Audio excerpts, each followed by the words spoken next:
আছো তোমরা সবাই? আশা করছি সবাই খুব ভালো আছো। আমিও খুব ভালো আছি। আজ সোমবার, এখন বাজে 6:30। এখন থেকে আমি আমার ব্লগটা শুরু করছি। আজকে ঘুম থেকে উঠেছি 6:45টার দিকে। উঠে বড়বাবুর জন্য টিফিন করে দিলাম। ওর টিফিন গুছিয়ে ও বেরিয়ে গেল কলেজের জন্য। তারপর আমি চলে আসলাম ঘরে। এখন বিছানা দেখছো, বিছানা তুলে নিচ্ছি। আর আজকে দেখছো সকালবেলা উঠে এখন 6টা 6:30 বাজে, তাতেই এত রোদ। জানি না পরে কী হবে। তো দেখো আমার বিছানাটা গোছানো হয়ে গেছে। বিছানা গুছিয়ে চলে আসলাম চা খেতে। আমি এমনিতে এখন তেমন চা খাই না, তবে আজকে শরীরটা কেমন ম্যাচ করছে, তাই ভাবলাম একটু চা খেয়ে নিই। তো দেখো আমার চা বানানো হয়ে গেছে। চা আমি একটা নেব, বাবাকে দেবো, মাকে দেবো।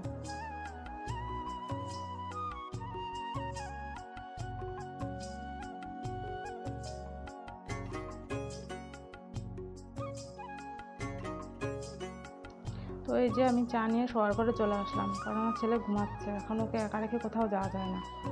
তো এখানে বসে চাটা খেয়ে নেব। আর আজকে চাটা না খুব মিষ্টি হয়ে গেছে, সেই জন্য আমার খেতে তেমন ভালো লাগছিল না। তো কি করা যাবে, করেছি যখন খেতেই হবে। চা খেয়ে চলে এলাম রান্নাঘরে। আজকে জগন্নাথ দেবের রথযাত্রা, মানে আজকে উল্টো রথ। তো আজকে দেখো রান্না হবে খিচুড়ি আর একটা লাবড়া। তো তার জন্য আমি দেখো এখানে কুমড়ো, আলু, বরবটি, পুঁই শাক এগুলো সব কেটে নিয়েছি।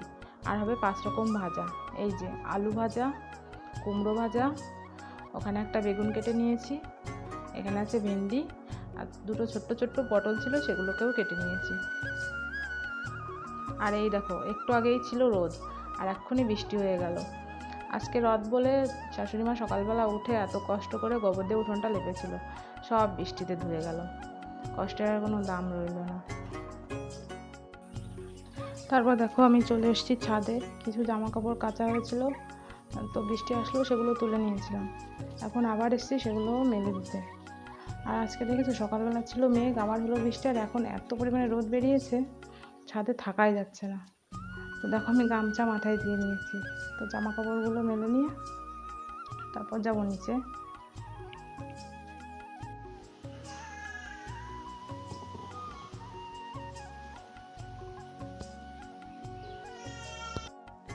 তো দেখো এখন আমি চলে এসেছি ঘর মুছতে। যেখানে পুজো হবে ওই রুমটা, তার পাশের রুমটা, ওই দিকের বারান্দা সবই আমার মোছা হয়ে গেছে। তো ওই দিকটায় পুজো হবে, তো পুজোর জোগাড় করবে, সেই জন্য আগে ওই দিকটা মুছে দিলাম। আর এখন এই যে আমার ঘরটা আর পাশের ছোটো ঘরটা, বারান্দা সব মুছে নেব। মুছে তারপর আমি যাবো স্নান করতে। তো চলো মুছে নিই।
এই যে আমি ঘরটার মুছে স্নান টান করে পুজোর জন্য রেডি হয়ে গেছি।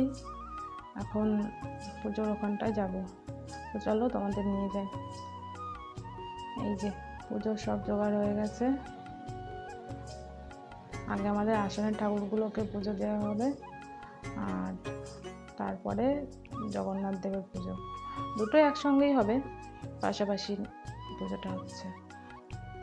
আর এই যে জগন্নাথ দেবের জন্য দেখো প্রথমে ফল প্রসাদ হয়েছে, ওদিকে হচ্ছে খিচুড়ি, 5 রকমের ভাজা, লাবড়া। তো এই তো দেখতেই পাচ্ছ কী কী আছে। আর এই যে আমাদের ছোট্ট রথ, জগন্নাথ দেব মাসি বাড়ি এসেছিল, আজকে বাড়ি ফিরে যাবে। আমরা কিন্তু কোনো পুরোহিতকে পুজো করাই না, ঘরেই আমরা নিজেরাই সব যোগাযন্ত্র করে নিজেরাই নিজেদের মতন করে পুজো দিয়েছি।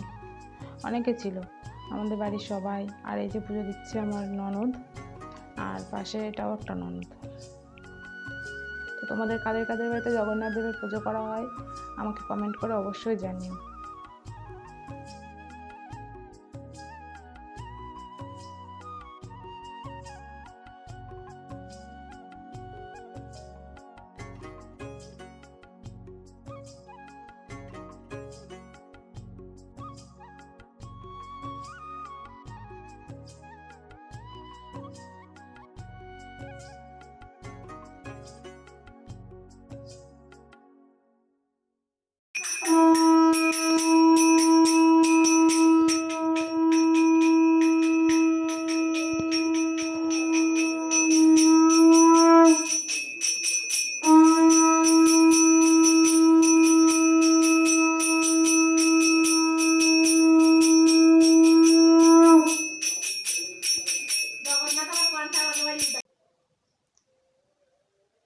পুজো করে খাওয়া দাওয়ার পর একটু ঘুমিয়েছিলাম, ঘুম থেকে উঠে একটু বাইরে ঘোরাঘুরি করলাম, এখন যাব সন্ধ্যা দিতে। তো আজকের মতো ব্লগটা এখানেই শেষ করছি। যদি তোমাদের ভালো লাগে তাহলে অবশ্যই চ্যানেলটাকে সাবস্ক্রাইব করে দিও, আর পাশে থাকা বেল আইকনটা প্রেস করে দিও।